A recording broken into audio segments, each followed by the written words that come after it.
All right, welcome everybody to episode number 25. Can't believe we have 25. We would have way more than that if we started recording all last year.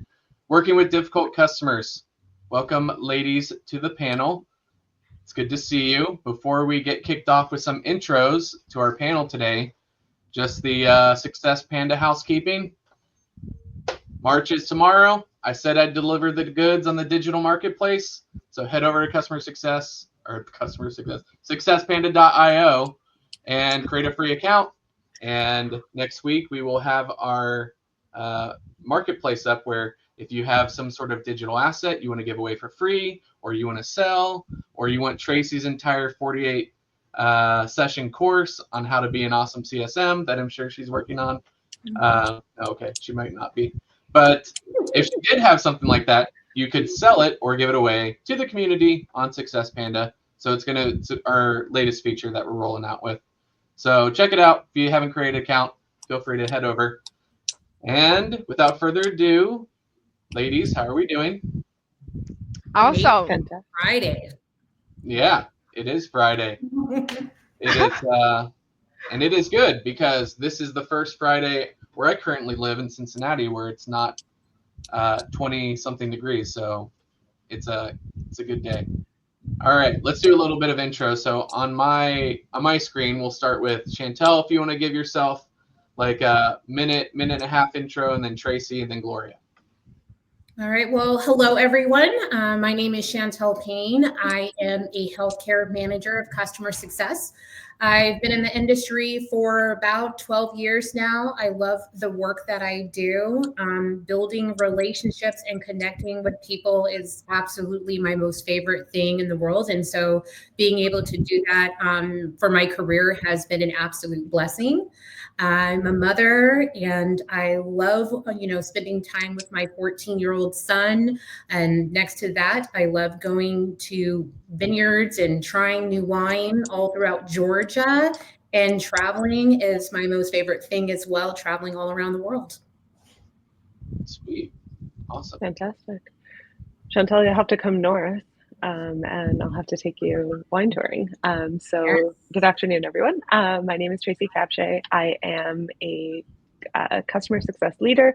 I'm currently working in the EV networking space, really focused on delivering value and return on investment for all of our customers. It's my passion in CS, and it's my passion to make not only the value of a product shine, but also the individual shine within that I'm working with within their organization as well too, through the use of whatever product or service we offer. I'm based out of Toronto, Canada. Chantel and I were chatting a little bit before the show about the Toronto food scene. So definitely one of my favorites. Outside of work, you'll find me wine touring. So Chantel, my actual favorite area is the Niagara region in Canada. I also have done a lot of the BC region as well too, so British Columbia. I too have a family. So my husband and I are high school sweethearts. Today, ironically, we celebrate 24 years together, which we'll do the math, and I turn 29 next week. And we have an 11-year-old daughter. She'll soon be 12. She's an avid softball player, so we spend a lot of our time on the softball field, either indoors or outdoors. So that's sort of my pastime. Or else you'll find me reading. So all the books in the background are real. They're not everything that I've read. They're only a small snippet, but definitely enjoy curling up with a good book. Nice. Well, you got the reading glasses, you got the whole the whole vibe. Yep. You got the glasses. All right, go ahead, Gloria. All right, happy anniversary, Tracy. Hi, everyone. My name is Gloria Michael. I'm a customer success leader with over 10 years experience in the customer success space and fintech, also financial services. I'm currently the founder of Elevate Your CS Career and also co-founder of the CX Men. What we are trying to do here in Africa is to be able to drive value as customer success, not just relying on service, because most people are still dependent on, oh, CS is service based. But no, we are moving forward from that to value realization. And that is what the gospel we are trying to like spread across board here. Aside from work, what I enjoy doing, I love reading. So Tracy, please, I need such book suggestions. I love reading, meeting new people as well, and also lately I'm enjoying traveling. So I've been exploring places in Africa, and definitely next year or before the end of the year, maybe visiting Tracy and Chantel. So I'm super excited to be here. Absolutely. You're gonna have to give me some places to go in Africa. That's next on the list. There you go. Yeah, that's those are some great intros. Today is my people who are longtime watchers know that I have 4 kids, and today is my second oldest, her birthday today, and Happy birthday. yeah, her name's Hannah, and she we opened up some presents this morning because they went off and like did their fun thing today with their mom. And anyways, I asked her right before she left. I was like, Hannah, when she opened up her present, anything that you were expecting that you didn't get? She's like, oh, there was this Harry Potter game that I showed you, and I was like, oh, and I thought back and I was like, she did show me that. So I like this morning went out and got it. And I was like, oh, I love it. That's so sweet. I know, because they're still at that sweet phase when they're like 10 before. I have one daughter, my wife and I joke about. I was like, she has the key your car energy, even though she's 7, you know. So she's going to be fun one day. Alrighty. So here we are talking about working with difficult customers. So this is a super insightful and valuable topic to talk about with any client-facing role that's out there, both sales, customer success, even product, support. All types of roles people have to deal with challenges that come with customers. So let's we'll do just round robin. I'll ask the question. We'll go in an order, and then after the order, if you have anything more to chime in, we can just pre-float. After that, we'll move on to the next question. But so let's start with something I'm actually curious about, which is when you go to a role, right? If let's say that I start a new job, right? And the person who was over, let's say that portfolio, if they say, hey, these customers have been a challenge. These are challenging customers. What should I do with, say, pre-existing information? Should I take it to heart? Should I just rely on it like it's the gospel truth? Or how best should you approach when you're starting a new job or you're starting a new position or picking up a new portfolio?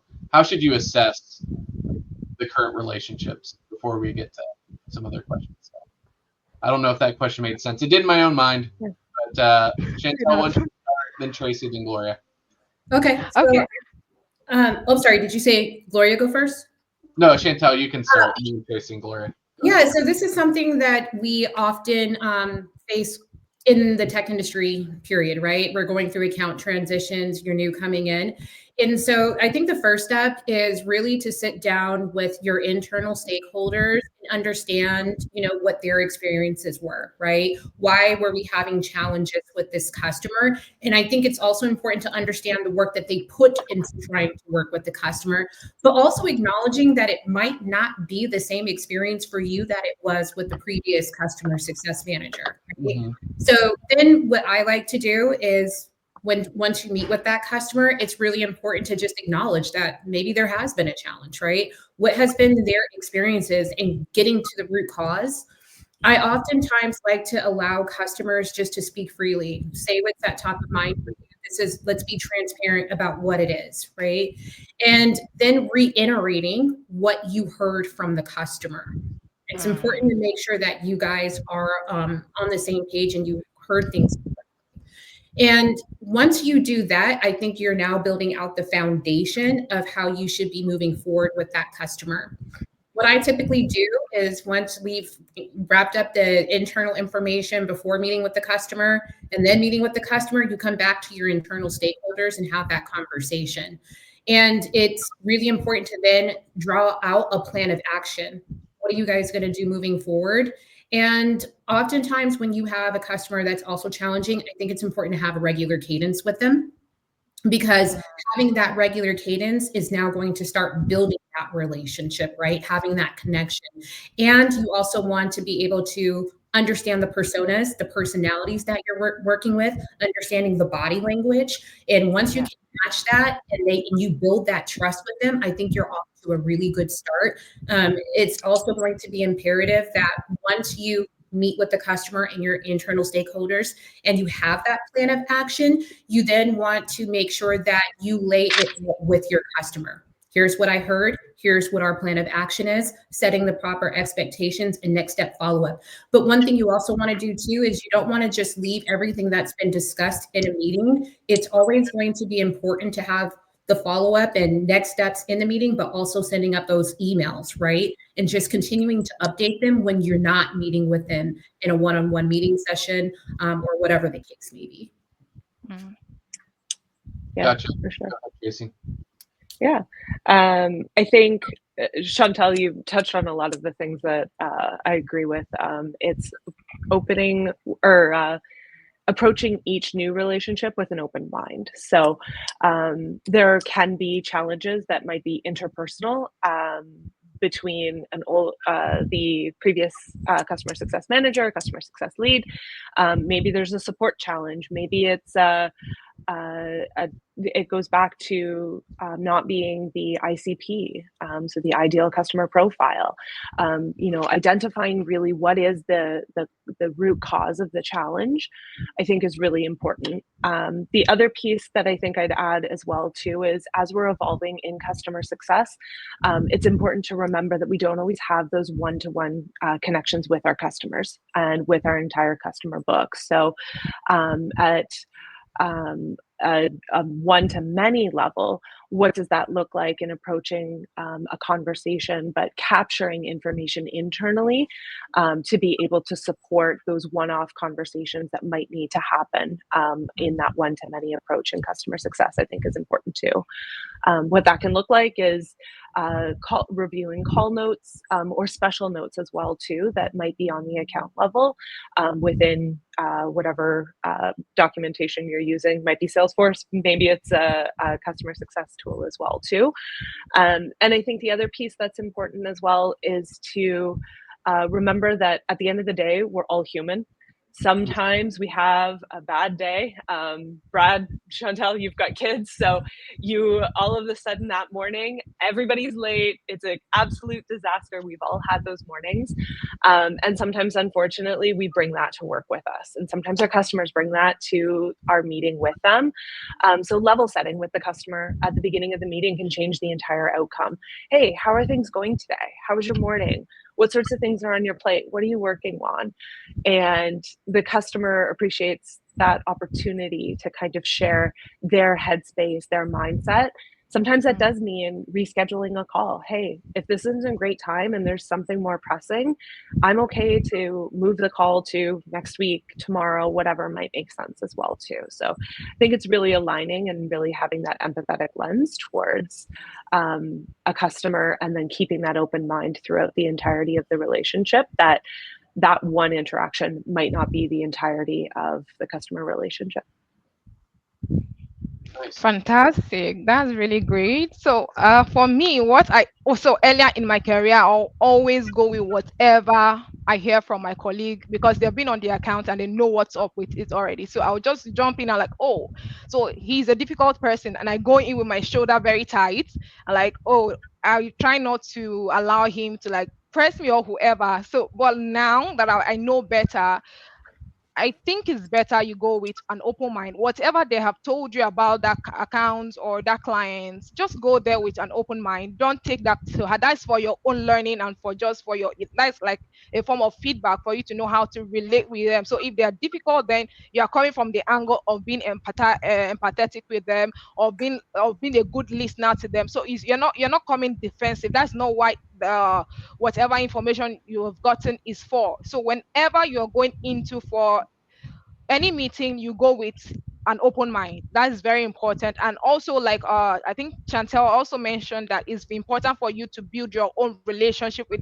clients, like build it from the ground up. Don't rely on what has been done. Yeah, it's good that they have that relationship, but now that you're there, you're a new person, you're a different person. So come in with value, come in with all the things, with all the skills that you have learned, like the communication skills, the active listening skills. So they are very important. So that is what I'll tell anyone that wants to jump in. If whatever they have told you before previously about that account, go in with an open mind and just be ready to learn, be ready to solve their problems, because that is very important.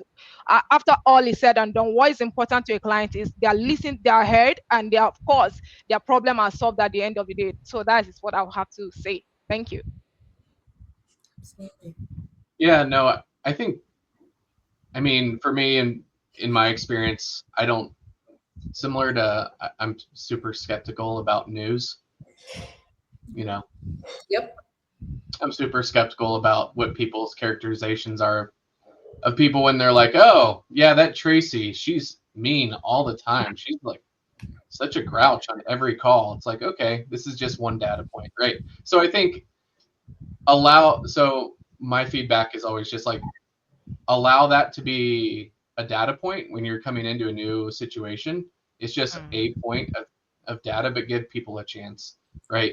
Absolutely. Absolutely. Yeah, because don't prejudge people, because, you know, there could be, I mean, people are imperfect. Some people hold grudges. It's like, oh, you interrupted me on a call 3 years ago and now I don't like you. It's just like, well, guess what? Now there's someone new and they're not going to hold a grudge against you. They might actually be a new champion, you know, that perhaps is that's been, that for whatever reason just didn't get along with the last CSM or the last salesperson or whatever. So give people a chance.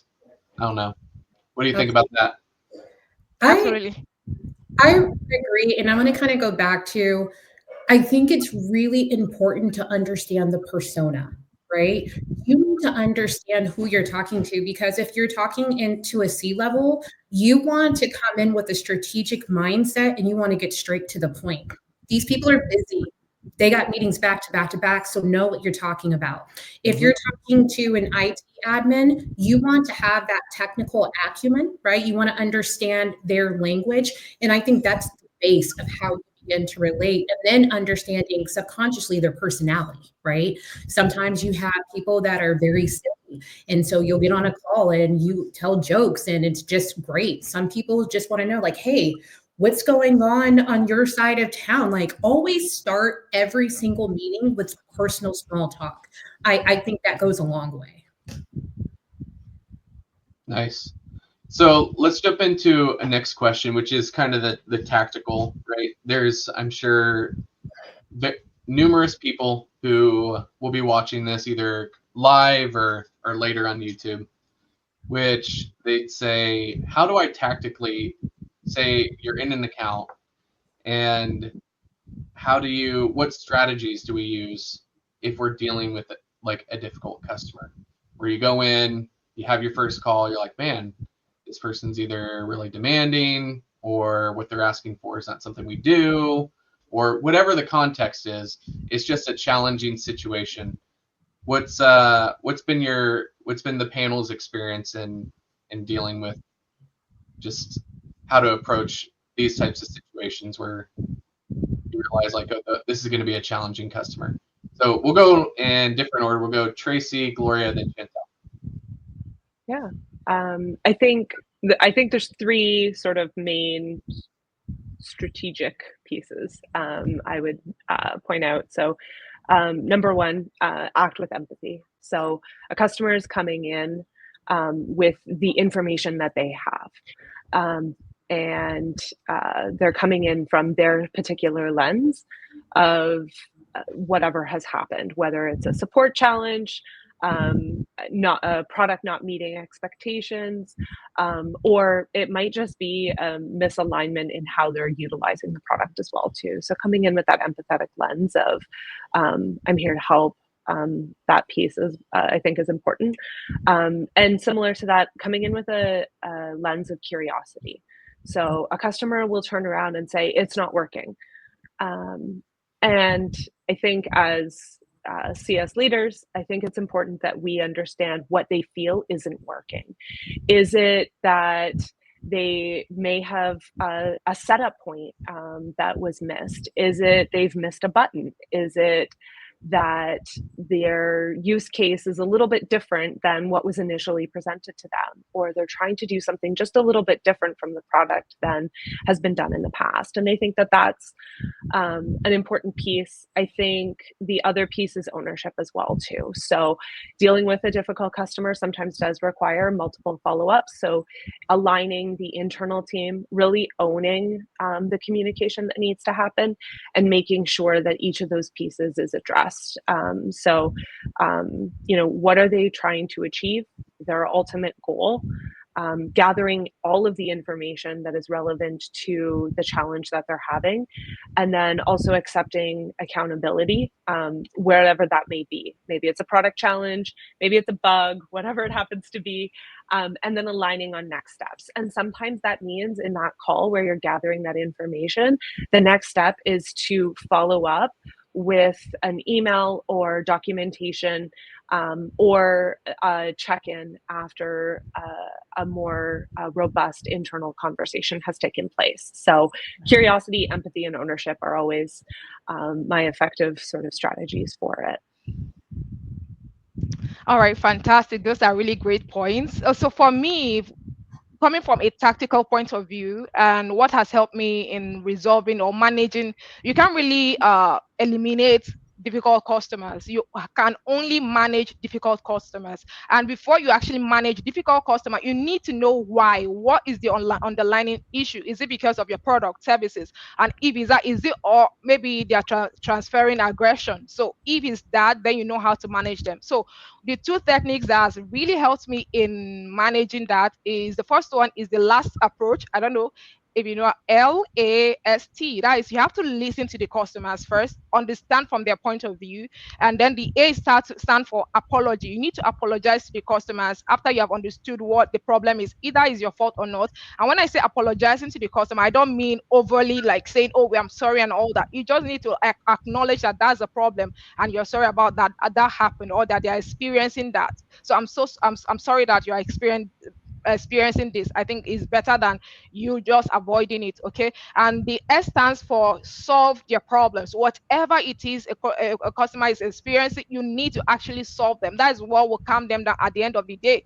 And the T there is for you to thank the customer. So once you have been able to resolve, listen, and done all that, you need to thank the customers that, oh, thank you so much for being with us, thank you for your patience and all. So that really worked well with me. And the other approach is similar, is the Laura, that is LAURA. So I learned this during my customer service days, and it has really been helpful. I use that everywhere I go, even as a customer success manager. So the L is for, you still have to listen to your customers. The A there, have to acknowledge that, oh, there was actually a problem, or there's something that is not right, maybe with the service delivery, maybe their experience, maybe the product, or whatever that may be. You need to acknowledge that happened. And the U there is for you to actually understand that what the problem is that actually your problem, or is for the customers. So you are also able to relate. The R is for you to relate. That means you need to, after you have understood the problem, you need to actually be able to solve that problem again. You have to solve. It's not, don't just leave it hanging. Why and who is a difficult customer? Is maybe because a customer is having a bad day with your product or service. So you need to actually solve that for them. Once you have solved that, relate to that with empathy. And the last one is for you to actually to thank them actually. So once you are able to do all those things, so those are the two techniques that are able to like help me. The first one I said is the last approach, that is LAST, that is listen. You have to listen to your customers. Then you have to apologize to them. The third one is solve their issues. And the last one is to thank them for being with you. And the second technique I talked about is the Laura approach. That is the technique. That is the LAURA. So the L again still stands for listening to them. You have to listen to them. The A is also for you to acknowledge that there's an issue. The third one, that is the U, is for you to actually understand from their point of view.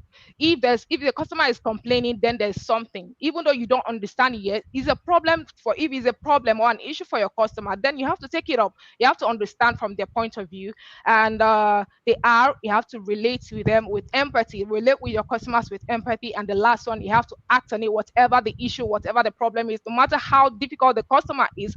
At the end of the day, you need to solve their issue. So those two techniques has been able to help me tactically solve or manage difficult customers. Nice. Well, I'm back. So the squirrels chewed on my internet line, and no squirrels were harmed in the what just happened. I was wondering what happened to you, Brad. You were there and then you were gone. No, yeah. I mean, I don't know, Mel. When's the last time where we had an internet snafu? I don't remember. We've had one before, but it's probably been. I was just thinking you thought we were doing such a great job that you were like, I don't need to be here. It's fine. Yeah, I'll let them carry on the conversation. Well, I text Mel. I'm like, okay, I don't know where this is gonna go on. Can you jump on? And it's just like, I guess we haven't covered that, so we're flying by the seat of our pants, I guess, here. But no, okay, cool. So, Chantal, did you have a chance to respond? I know I jumped in. Not yet. Okay, all right, go right ahead. So the question was about boundary setting. Just want to make sure I go back to that, right? It was about the boundary setting? That was Yeah. Okay. Yeah, it's about, well, the original question was just, about boundaries. Okay. So I do think that is a great question and something that we are definitely experiencing in customer success all the time, right? And so as a customer success leader, one of the things I'm always talking to my team about is in customer success, it's all about relationship building. We're advocates for the customer, but we're also advocating for our business, right? And so when we're advocating for our business, especially me as a leader, I'm out there building relationships with my solution engineering team, the technical support team, sales, and truly trying to understand how they function as a team and as a department, right? So once I can understand that, I think that really does kind of slide into the boundary setting and how we operate with our customers. The enablement is also really important for my team. So not only am I building relationships with my internal stakeholders, but it's really important to make sure that my team is enabled on how they operate because we are central to every single role as customer success managers. So when we're meeting with our customers, let's say we are in an escalation, right? And let's say it's technical support. I think it's really important to identify, like you were saying, Tracy, like what is your use case, right? Let's start there. Help me understand more about what you were wanting versus what we can do. And once you really understand that, I think that's where it starts with the expectations and the boundary setting, right? And so getting them to understand, okay, maybe it was something where you thought it was supposed to turn on a certain way. Once we ask all those questions, the empathy is really important, but also setting the right expectations. If the customer is frustrated because technical support took 2 days, well, we have SLAs, right? Are you paying for our premier services or are you at the basic level? Right? That's where starting to set the expectations and boundary setting begins. So that's why it's so important to understand what your internal stakeholders are doing and how they operate. So that way you can properly communicate with your customers, right? And so even with feature request process, I see that happen all the time. Sometimes we'll have a brand new product that rolls out and the customer is very frustrated. Well, tell me more. Why are you frustrated? What were you told before that? Especially when we're in pre-sales, you got to be careful with that, right? So getting them to understand even the difference between a bug issue and what is a feature request. Here's how we handle our bug issues. This goes to technical support. It will take this long, but what you're saying to me is more of a feature request process, right? And this is how long it takes. And this is what it means when we submit feature requests. And then if we know that it's something solid where we're going to be working on it. And it takes time just providing those updates on a regular basis. And sometimes it helps to bring us leaders into those conversations as well, because it shows the customer that we really do care and we are working on whatever challenges they're facing. Yeah, no, I really like that. Something I've thought about before is when setting the expectation for customers, Chantel, is I've gone into whether I've been working at that specific company or I've been coaching people or consulting people or all the things. I've been surprised at the number of so all salespeople have a deck when they're signing people up. One thing that I constantly harp on is, where's your customer journey in your new sales deck? Yes. Right? They don't have a lot of people don't have a single slide. They don't set any expectations, even on the upfront with the sales team, of like, hey, just FYI, after you sign up, which is called looking past the sale, right? You're assuming that they're going to sign up, right? Yep. Sales tactic.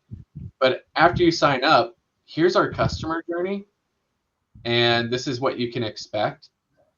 I mean, it's like basic blocking and tackling 101, but I'm shocked at the level of companies that exist that still don't do this, because it's interesting, because like all the studies show that a lot of companies will go with a more expensive option if they feel like that they provide better service, and then they are a more expensive option, but they don't give a single slide to like the entire customer journey, right? Of what CSMs are going to do, or what your implementation manager is going to do, or here's your, your RACI chart or your integrated, customer success journey. I have my own app framework that I overlay that, but it's just, I feel like that's a really big way to kind of set boundaries, is just to set the expectation of, hey, your customer success manager, they're going to be involved in a little bit of pre-sale, during the onboarding for sure, not during implementation, during adoption, not during renewal, during it's like you can just map all this out so that they're not messaging you, be like, hey, I'm here during expansion, or I'm here during a renewals call with the account manager. Are you coming? Well, they know that you're not going to come unless you ask them to, for whatever reason, unless they ask you to come.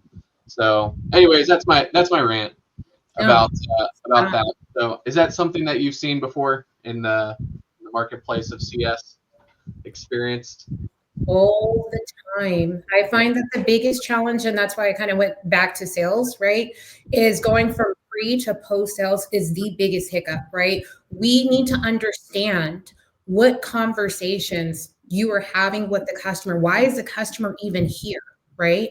And along with the products that they're buying, right? Like I said, if it's a brand new product, chances are we still have bug issues, right? And this is at any company, right? So they need to understand that, because sometimes they'll come in and saying, oh, well, we thought it was feature request. But even to your point, what does the customer journey look like post sales? We need to get a solid picture, because I'm sure Gloria and Tracy experienced this with their teams, but our customers sometimes think that we're everything, and especially technical support. And it's like, no, we're not. But let me help you understand how that works, right? Right. Exactly. I think the one thing that we haven't called out too, and Chantel, you probably find this with your team as well too, is setting boundaries surrounding working hours, and Chantel, you brought up as well too, your role within the team. So within the organization, you serve as that central piece. We've talked about that, but that doesn't mean that you're the catch-all. That doesn't mean that, you may need to loop in an internal team in order to assist you through a challenge, or there might be a preferred method of communication to reach out to, for example, the support team. Oftentimes our support teams are available 365, 24/7. Customer success should not be. Customer success is a central part of that customer journey, and a central part of a customer-centric focused organization. But we can't always be on. It's impossible. It's impossible as leaders. It's impossible as customer success managers. And what that boundary can look like is just being clear in terms of what your typical working hours are. So oftentimes I encourage my team to share. I'm based on the East Coast, for example. I do prefer email communication. How can I best work with you? And setting that expectation and that boundary for that customer as well too. I'm sure we're all familiar since COVID has happened with the my working hours are not your working hours. Feel free to respond. And I think that it's important that we embrace that as not only an organization, but also as customer success in general, so that we are creating that work-life balance that allows us time to read, go and explore things with our kids, drink some wine, go to some good restaurants. Exactly. Love it. Absolutely. Yes. So I love what you said about setting boundaries because it's so huge on managing difficult customers. Earlier in my career, I will always compromise. Like, oh, you're calling me after working hours. Oh yeah, I'm here. I'm here to like serve you, to give you value. Why not? But then it wasn't working. So, and the thing is, don't start what you cannot continue. So the problem I had was, oh, the first time I picked, I was like, oh, I was excited. The second time, and it was continuing to happen. Like it was becoming a habit, and I had to like, okay, this is just out of it. I can't keep doing this. Always calling after work and all. It wasn't working. So it's very important that you also communicate with them. Some of them just feel, oh, you are always available. The first time they did it, you embraced it. So why not now? So it's very important as a CSM, a CS leader, set boundaries on time and don't compromise at all. So if you say, oh, your time is 6 p.m. or 5 p.m., then stick to that. When they call you after hours, don't return the calls. You can just do that in the morning or send a message in the morning. All right. And if you're out there and you have started compromising already, or you don't have boundaries in place, the right place to start is for you to communicate now.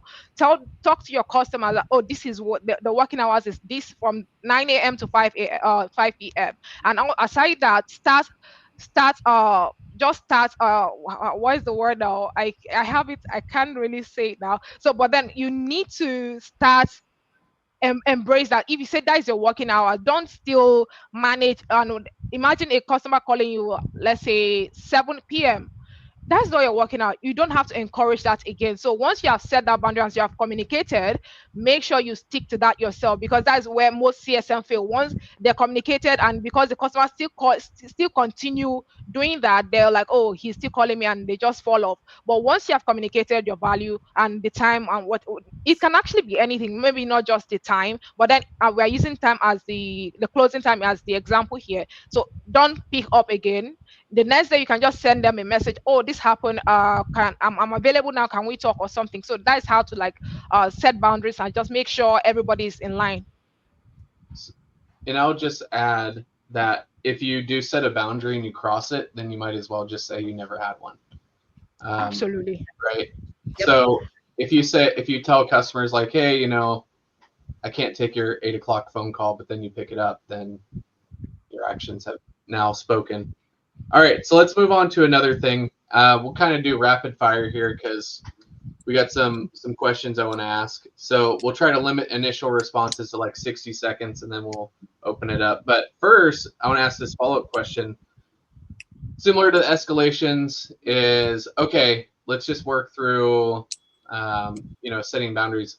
What if something bad happens on a call, right? And what I mean by that is, I'll share an example. We're on a call, and let's say that one of your colleagues is on Zoom and he forgot to mute himself, and you can hear him snoring because he's asleep, right? You had someone fall asleep on a call, or someone makes a comment that's inappropriate about someone else. I mean, there's a million examples, right, of throwing people under the bus in a million different iterations. So what do we do when we're like on a call, right?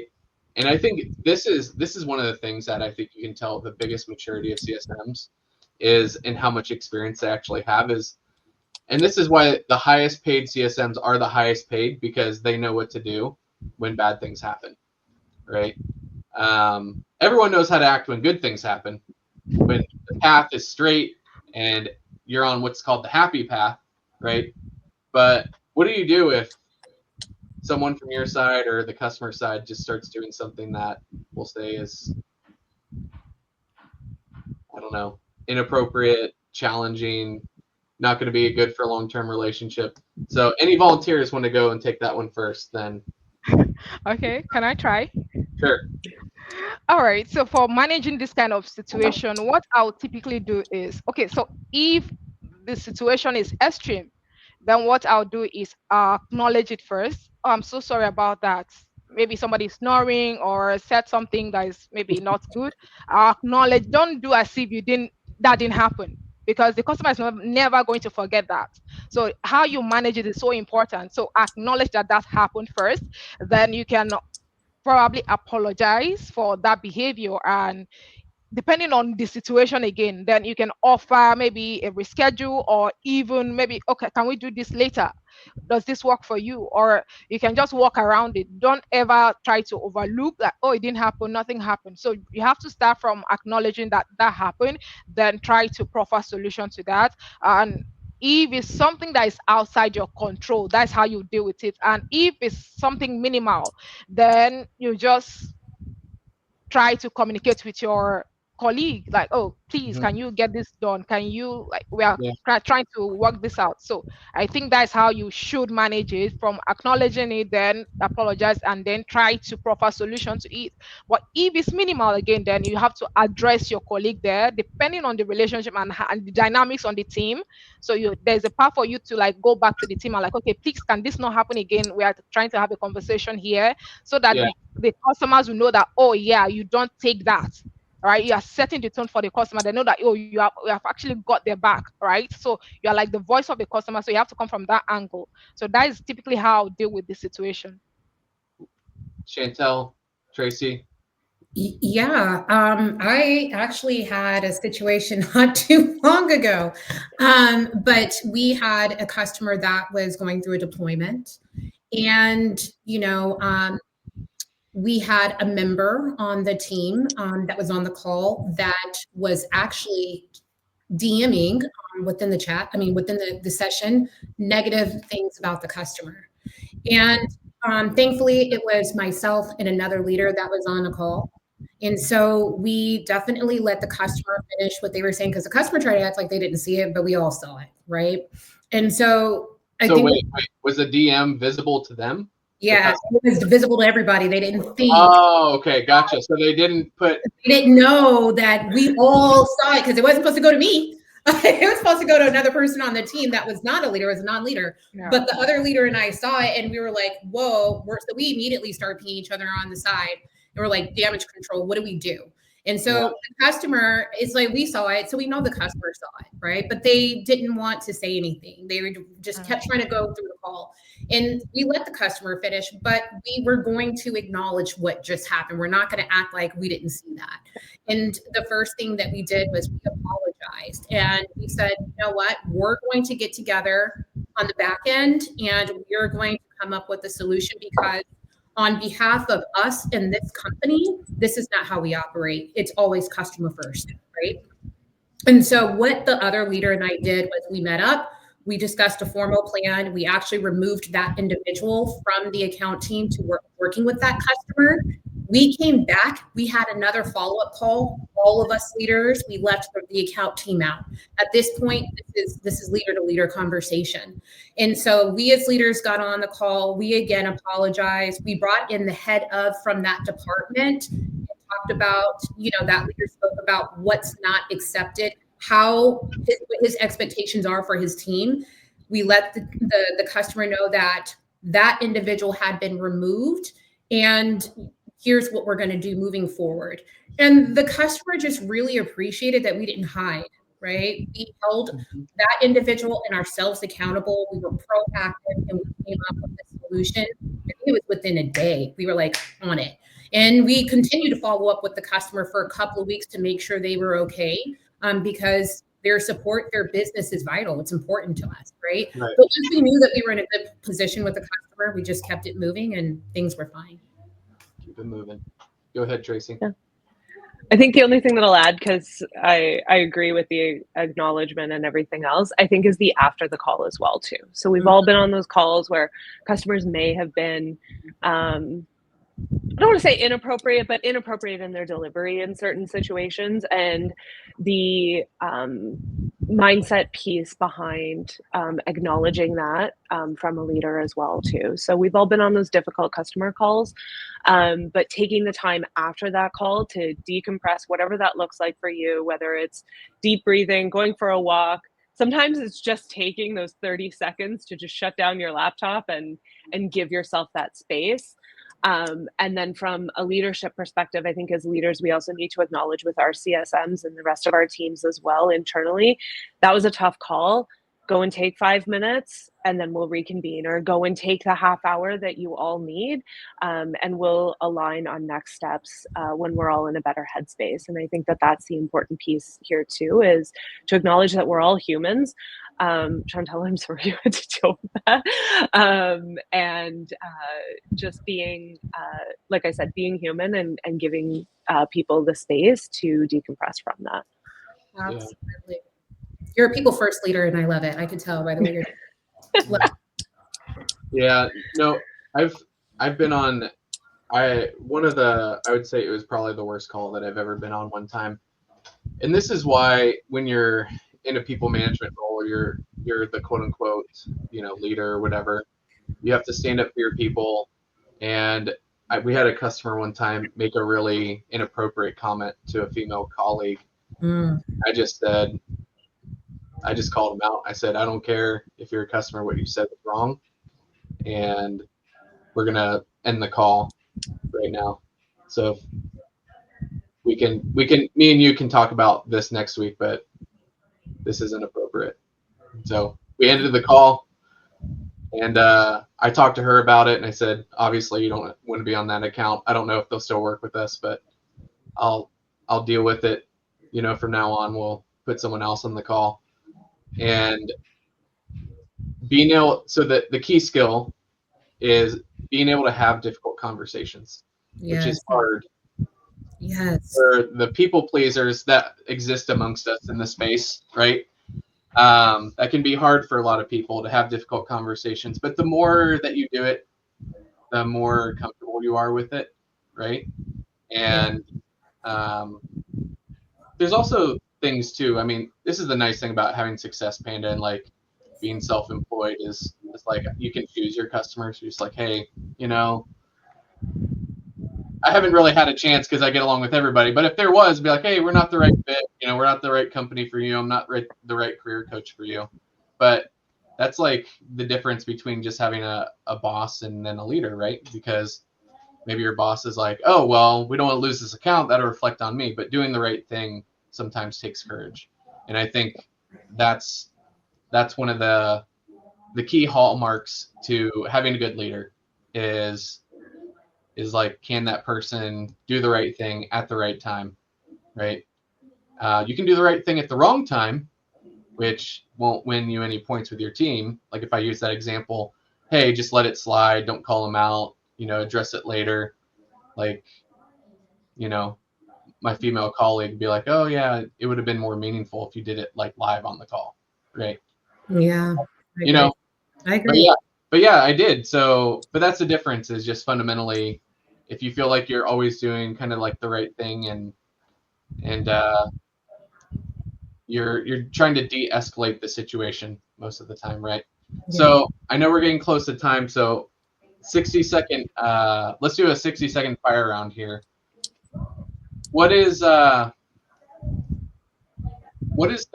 best way to save like an account that's, let's say, struggling, right?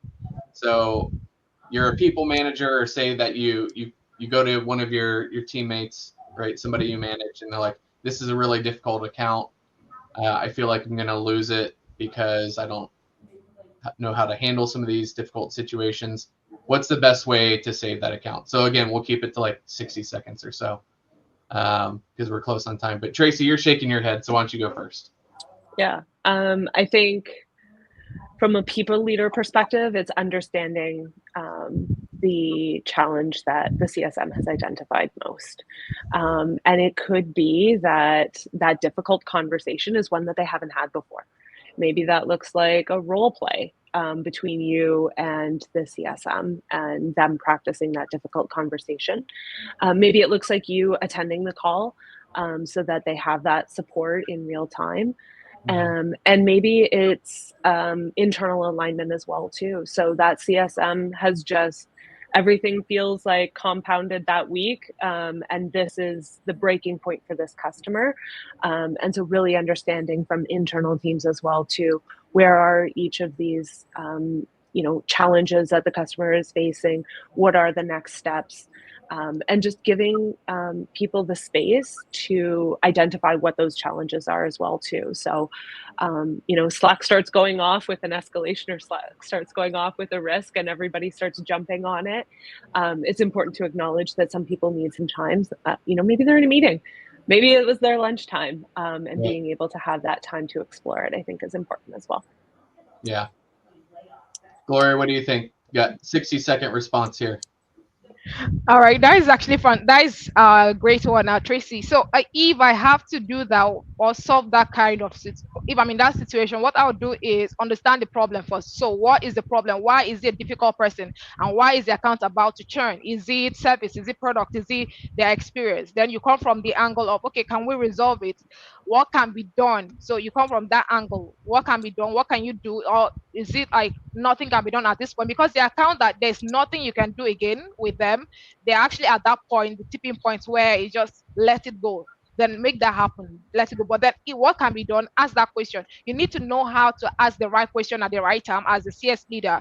So it's very important. And the last thing I'll say is, so I said 3 things. The first one is, what is the problem with the account? Understand that. The second thing is, what can be done? You have to solve the problem. And if you have weighed your options and nothing can actually be done, then you have to let it go. Because sometimes customers are not ideal, or they are not ideal accounts for you. Nice. Great.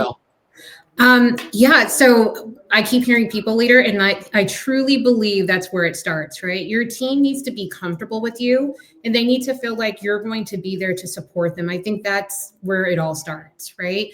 And so once you have that type of relationship with your customer success managers, when you're going into an account where they know that they're at risk and they're facing churn, I think it's important to ask them why, right? So a lot of times we know it's product, right? It usually starts with product adoption, right?